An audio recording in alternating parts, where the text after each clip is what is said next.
بسم اللہ الرحمن الرحیم۔ السلام علیکم ورحمۃ اللہ۔ امید ہے آپ لوگ سب خیریت سے ہوں گے۔ اللہ کریم آپ لوگوں کو خیر سے ہی رکھے اور آپ پر اپنی رحمتیں نازل فرمائے۔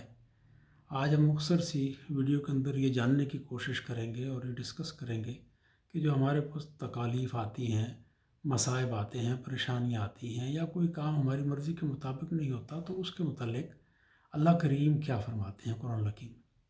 سورہ بقرہ کی آیت ہے، اللہ پاک فرماتے ہیں وَلَنَبْلُوَنَّكُمْ بِشَيْءٍ مِّنَ الْخَوْفِ وَالْجُوعِ وَنَقْصٍ مِّنَ الْأَمْوَالِ وَالْأَنفُسِ وَالثَّمَرَاتِ وَبَشِّرِ الصَّابِرِينَ الَّذِينَ إِذَا أَصَابَتْهُم مُّصِيبَةٌ قَالُوا إِنَّا لِلَّهِ وَإِنَّا إِلَيْهِ رَاجِعُونَ أُولَٰئِكَ عَلَيْهِمْ صَلَوَاتٌ مِّن رَّبِّهِمْ وَأُولَٰئِكَ هُمُ الْمُهْتَدُونَ۔ صدق اللہ العظیم۔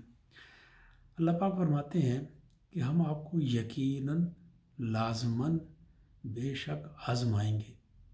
کیوں آزمائیں گے؟ اس لیے کہ اللہ پاک نے یہ امتحان گاہ رکھی ہے اور آزمانے کے نتیجے کے اوپر بہت بڑا انعام ہے۔ تو آزمائیں گے، کیسے آزمائیں گے؟ ہم آپ کو آزمائیں گے چیزوں میں، خوف سے۔ کن چیزوں کے خوف سے؟ کسی بھوک سے، خوف سے، مالوں کے نقصان سے، جانوں کے نقصان سے، پھلوں کے نقصان سے۔ اب پھل کو اگر آپ صحیح معنوں میں دیکھیں تو ہر چیز، کوئی بھی چیز ان سی اس کا جو اینڈ پروڈکٹ ہے وہ پھل ہوتا ہے، چاہے وہ آپ کی محنت ہو، چاہے وہ آپ کی رزق کا معاملہ ہو، چاہے کوئی حقیقی معنوں میں پھلوں کا معاملہ ہو یا اجناس کا معاملہ ہو، آپ کے کسی کام کی محنت کا صلہ ہو، یہ سارے پھل ہیں۔ ان سے آپ کو آزمائیں گے۔ اچھا، اب ہماری جانوں سے بھی آزمائیں گے، یعنی انسان کے جان کے نقصان، حتمی نقصان تو مر جانا ہے، اور اس سے پہلے اس کو کوئی تکلیف پہنچتی ہے، کوئی زخم آتا ہے، کوئی چوٹ لگتی ہے، کوئی ایکسیڈنٹ ہوتا ہے، تو اس سے ہم آپ کو آزمائیں گے۔ جب ہم آزمائیں گے تو وہ لوگ جو ہوں گے جن کا یہ حال ہوگا کہ وہ اس کے اوپر صبر کریں گے، جب ان کو کوئی مصیبت پہنچتی ہوگی تو کیا کہیں گے کہ بے شک یہ اللہ ہی کی طرف سے ہے، ہم اللہ ہی کی طرف سے ہیں اور ہم نے اللہ ہی کی طرف لوٹ کر جانا ہے۔ یعنی دوسرے معنوں میں اس کے اوپر صبر کر لیں گے اور اس کو اللہ کی طرف سے ہونے کے اوپر یقین رکھتے ہوئے صبر کر لیں گے۔ ان کے لیے متعلق اللہ پاک کیا فرماتے ہیں کہ یہی وہ لوگ ہیں جن کے متعلق جن کے اوپر اللہ کی رحمتیں ہیں، جن کے اوپر اللہ کی نعمتیں ہیں، اور یہی لوگ فلاح یاب ہیں، راہ یاب ہیں، صحیح راہ پر ہیں، ہدایت پر ہیں۔ یہ اللہ پاک نے فرمایا سورہ البقرہ کے اندر۔ اسی انداز میں سورہ آل عمران کے اندر اللہ پاک پھر فرماتے ہیں بسم اللہ الرحمن الرحیم لَتُبْلَوُنَّ فِي أَمْوَالِكُمْ وَأَنفُسِكُمْ وَلَتَسْمَعُنَّ مِنَ الَّذِينَ أُوتُوا الْكِتَابَ مِنْ قَبْلِكُمْ وَمِنَ الَّذِينَ أَشْرَكُوا أَذًى كَثِيرًا وَإِن تَصْبِرُوا وَتَتَّقُوا فَإِنَّ ذَلِكَ مِنْ عَزْمِ الْأُمُورِ۔ اس کے کچھ میننگ اس طرح کے بنتے ہیں کہ تمہارے مال اور تمہاری جان میں تمہاری آزمائش ہے، یعنی اللہ پاک دے رہا ہے تو بھی آزما رہا ہے، اللہ پاک لے رہا ہے تو آزما رہا ہے، کمی کرتا ہے تو آزماتا ہے، وافر دیتا ہے تو آزماتا ہے۔ اگر ہم اس کو صحیح معنوں میں دیکھیں تو اپنے ارد گرد جس کے پاس بہت مال ہے وہ بھی اطمینان اس کو بھی نہیں ہے، جس کے پاس کچھ نہیں ہے اس کو بھی اطمینان نہیں ہے، اور جو درمیان کے لوگ ہیں ان کو بھی۔ ہر ایک کی مصائب کی، پریشانیوں کی نوعیت مختلف ہے۔ جس کے پاس مال نہیں ہے اس کی خواہش ہے کہ مجھے مال ملے، جس کے پاس مال بہت زیادہ ہے اس کو کوئی اور پریشانی ہے، اس کو شاید اس کی صحت ٹھیک نہ ہو یا اس کے بچوں کی طرف سے اس کے اوپر کوئی مسائل ہوں۔ تو گویا ہر ایک کے مسئلے کی، پریشانی کی نوعیت مختلف ہے، لیکن کوئی ایسا انسان دنیا میں نہیں ہے الا ان لوگوں کے جو اللہ والے ہیں کہ جن کے اوپر کوئی تکلیفیں نہیں۔ سب لوگوں کے اوپر آزمائشیں ہیں۔ ہاں، اللہ پاک قرآن پاک میں فرماتے ہیں کہ اطمینان قلب جو ہے، سکون جو ہے، یہ اللہ کی یاد میں ہے۔ تو گویا اس کا اللہ نے ہمیں نسخہ یہ دے دیا کہ دنیا میں جب تک آپ رہو گے، آپ لوگوں کے اوپر مصائب، پریشانیاں، ٹیسٹ آئیں گے، میں آپ لوگوں کو آزماؤں گا، کیونکہ میں نے آپ لوگوں کو ایک بہت بڑا انعام دینا ہے۔ جو اس میں ثابت قدم رہیں گے، صبر کریں گے اور اطمینان حاصل کرنے کی کوشش کریں گے کہ یہ ہمارے اللہ کی طرف سے ہے اور اس کے اوپر پریشان ہمیں ہونے کی ضرورت نہیں ہے، تو وہ ان کے لیے آخرت میں بھی بڑا انعام ہے اور دنیا میں بھی ان کے لیے سکون ہو جائے گا۔ اگر اللہ کے ذکر میں، اللہ کے ذکر، کثرت ذکر کے اندر اللہ نے دلوں کا اطمینان رکھا ہے، یہ بھی اللہ پاک نے قرآن پاک میں فرمایا۔ ہمیں اس سے سبق کیا ملا؟ اس سے ہمیں سبق یہ ملا کہ ہم کوئی بھی کام کرنا چاہتے ہیں اور وہ کام ہماری مرضی کے مطابق نہیں ہوتا تو ہم اس کے اوپر پریشان نہ ہوں، اس کو اللہ کی طرف سے سمجھیں۔ میں اس سلسلے میں آپ کو ایک دو چھوٹے چھوٹے سے واقعے سناتا ہوں۔ ایک مرتبہ میں نے کسی کتاب میں پڑھا تھا، ورلڈ وار 2 ختم ہو گئی تھی، تو جو لوگ فوج میں تھے اور وہ کافی جنگوں میں سے فارغ ہونے کے بعد جب اپنے گھروں کو گئے اور ان کو پریشانیاں، کیونکہ جب آپ نے اتنا عرصہ بیٹل گراؤنڈ میں گزارا ہوتا ہے تو آپ کے اوپر ایک سٹریس اور ٹینشن ہوتی ہے، تو وہ نکل پڑے دنیا گھومنے کے لیے۔ ایک کرنل صاحب تھے گوروں کی فوج کے، گھومنے کے لیے نکل پڑے اور وہ ایک عربوں کے علاقے کے اندر چلے گئے، غالباً افریقہ کے کسی کنٹری میں جو کہ عرب زبان بولی جاتی تھی۔ وہاں ایک بدو کے پاس گئے۔ اس بدو کا جو کام کاج تھا وہ بھیڑ بکریاں، جانور پالنا اور اس نوعیت کا اس کا کام تھا۔ اس کے پاس یہ مہمان ٹھہرے، اس نے ان کی آؤ بھگت کی، خاطر تواضع کی۔ کچھ دن، ایک دو روز کے بعد ہی وہاں پر، کیونکہ آپ کو پتہ ہے کہ جو ڈیزرٹ ہوتے ہیں وہاں پر تو جو سینڈ ہوتی ہے اس کے ڈونز بنتے ہیں، اور وہ جب تیز ہوا چلتی ہے تو ایک جگہ سے دوسری جگہ پہاڑ منتقل ہو جاتے ہیں۔ تو اس کے رات کو بہت طوفان آیا، اتنی تیز آندھی ہوا تھی کہ اس سے تمام سینڈز جو اس کے علاقے کے اندر آ گئیں، اور اس کے تمام جو فلاک تھے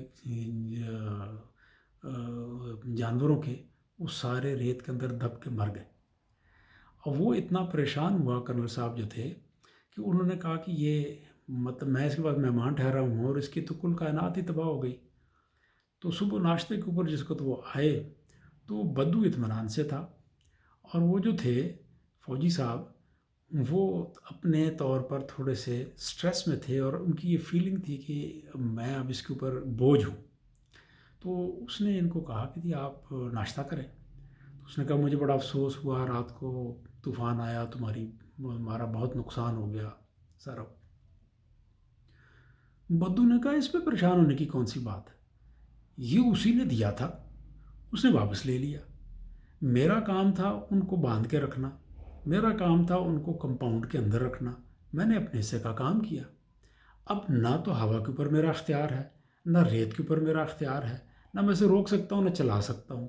تو یہ یقیناً اللہ کی طرف سے تھا، اس نے دیا تھا مال، اس نے واپس لے لیا، وہ پھر دے دے گا، اس میں پریشانی کی تو کوئی بات ہی نہیں، لہٰذا ناشتہ کرو۔ تو اس کرنل صاحب نے اپنی بک میں یہ لکھا کہ میں نے اس بدو سے یہ سیکھا کہ کس طریقے سے سٹریس سے، انزائٹی سے، پریشانیوں سے ہم کس طریقے سے اپنے آپ کو بچا سکتے ہیں۔ اور اس نے ساتھ یہ بھی لکھا کہ مجھے یقین ہے کہ یہ لوگ کبھی سٹریس اور انزائٹی کی وجہ سے نہیں مریں گے، ان کو اور کوئی بیماری ہو جائے الگ بات ہے، لیکن یہ اس وجہ سے نہیں مریں گے کیونکہ ان کے پاس ایک بہت سٹرونگ ٹول ہے کہ اللہ کی طرف سے تھا۔ انسان کے اندر پازیٹیوٹی ہونی چاہیے، چیزوں کے اندر، ہر چیز کے اندر مثبت پہلو بھی ہوتا ہے، منفی پہلو بھی ہوتا ہے۔ جو مثبت پہلو کو دیکھتے ہیں ان کے لیے راحت ہوتی ہے، جو منفی پہلو کو دیکھتے ہیں ان کے لیے یقیناً اس کے اندر تکلیف ہوتی ہے۔ اسی طرح ایک اور واقعہ میں نے پڑھا ایک بک میں، اس کے اندر بھی اتفاق سے ایسا ہی واقعہ تھا کہ وہ فوجی صاحب ڈپلائڈ تھے ایک ایریا کے اندر، اور وہ امریکن تھے، ان کی جو مسز تھی وہ بھی امریکن تھی، نیو یارک جیسی اسٹیٹ کے اندر وہ پلی بڑی تھی، اتنی جہاں پر سہولیات ہیں، اور جہاں پر وہ ڈپلائڈ تھے وہ ڈیزرٹ تھا، تو ٹینٹ کے اندر رہتے تھے۔ تو اس نے اپنے والد کو خط لکھا، اور اس میں 11 صفحوں کا خط تھا۔ اس خط میں اس نے بے تحاشا وہاں کے متعلق جو پریشانیاں اور اس کو مصیبتیں تھیں اس نے وہ لکھ کے بھیجی، کہ یہاں پر گرمی بڑی ہوتی ہے، یہاں پر زمین سے کیڑے نکلتے ہیں، یہاں پر رات کو کسی لوکل بندے کو دیکھ لو تو انسان ڈر جاتا ہے، خوف زدہ ہو جاتا ہے، اور کھانے کے اندر ریت ہوتی ہے، وغیرہ وغیرہ۔ اس کے والد نے نیو یارک سے اس کو جو خط کا جواب لکھا، اس کے اندر صرف اس نے 2 سنٹینس لکھے۔ اس نے یہ کہا کہ 2 لوگوں نے جیل کی سلاخوں سے باہر جھانکا، ایک کو کیچڑ نظر آیا دوسرے کو ستارے. تو لڑکی سمجھ گئی. یعنی انہوں نے یہ بتانے کی کوشش کی کہ یہ آپ پر ڈیپینڈ کرتا ہے آپ کیا چیز دیکھنا چاہتے ہیں. دونوں چیزیں موجود ہیں. اگر آپ نگیٹیوٹی والے ہیں تو آپ کو کیچڑ نظر آئے گا کیونکہ آپ نیچے دیکھ رہے ہیں، اور دوسرے نے کیچڑ کو اگنور کیا اور اس نے اوپر کی طرف دیکھا تو اس کو ستارے نظر آئے اور خوبصورتی نظر آئی. اب اسی لڑکی نے دوبارہ پھر خط لکھا اپنے والد کو، اور اس نے لکھا کہ اتنی سہانی رات میں نے پہلے کبھی نہیں دیکھی، یہ آسمان پر اتنے ستارے آج سے پہلے میں نے کبھی نہیں دیکھے، ایسے نئے نئے کھانے میں پکانے سیکھ رہی ہوں جو میں نے پہلے کبھی نہیں دیکھے، میں اتنے ملنسار لوگوں اور اتنے محبت کرنے والے لوگوں سے مل رہی ہوں جو کہ ہمارے ملک میں ان کا فقدان ہے. اتنے مخلص لوگ ہیں، اتنی خدمت کرتے ہیں، اتنے اچھے لوگ ہیں. اور اس طرح کر کے اس نے ایک پھر بہت لمبا خط اپنے والد کو لکھا. مقصد کیا ہے اس بات کا؟ اس واقعے کے اندر یہ ہے کہ آپ پر ڈیپینڈ کرتا ہے. آپ رونا شروع کر دیں کسی بات پر تو روتے رہیں. چیز ٹھیک نہیں ہوگی کیونکہ اللہ پاک نے اپنے گرینڈ پلان کے مطابق اس کو ٹھیک کرنا. اگر آپ اس کے اوپر صبر کرتے ہیں اور کہتے ہیں کہ اللہ کی طرف سے تھا، میرا کیا ہے. زندگی جو ہے نا انسان کی، یہ آپ لوگوں نے جگسا پزل دیکھے ہوں گے، بچوں کے چھوٹے چھوٹے ٹکڑوں کو جوڑ کے تصویر بناتے ہیں. اگر آپ دیکھیں تو ہماری پوری زندگی اس طرح کے چھوٹے چھوٹے ٹکڑوں سے مل کے بنی ہوتی ہے. اس پوری زندگی کی جو تصویر ہوتی ہے اس تصویر میں سارے رنگ ایک جیسے نہیں ہوتے. کہیں ڈارک کلرز ہوتے ہیں، کہیں شیڈڈ کلرز ہوتے ہیں، کہیں بالکل کم ہوتے ہیں. اگر ان کو آپ دیکھیں تو وہ ایک پیس ہے. زندگی کے ایک چھوٹے سے پیس کے اندر آپ کے اوپر کوئی تکلیف آئی ہے، لیکن 10 پیس ایسے بھی ہوں گے جن کے اندر بڑی راحت ہوگی. تو کسی ایک پیس کی وجہ سے پوری زندگی کو گلہ نہیں کرنا چاہیے کہ یہ تو میری زندگی تو برباد ہو گئی، میری زندگی میں تو ہے ہی کچھ نہیں. ایسا نہیں کرنا چاہیے. اللہ پاک ہمیں وسعت نظر نصیب کرے، بصیرت نصیب کرے، ہمارا شرح صدر کرے، ہمیں حقیقت کی سمجھنے کی توفیق نصیب کرے، ہمارے اوپر اپنی رحمتیں نازل کرے اور ہمیں ان لوگوں میں سے کرے جن سے اللہ راضی ہے. جزاکم اللہ خیر. السلام علیکم ورحمۃ اللہ وبرکاتہ.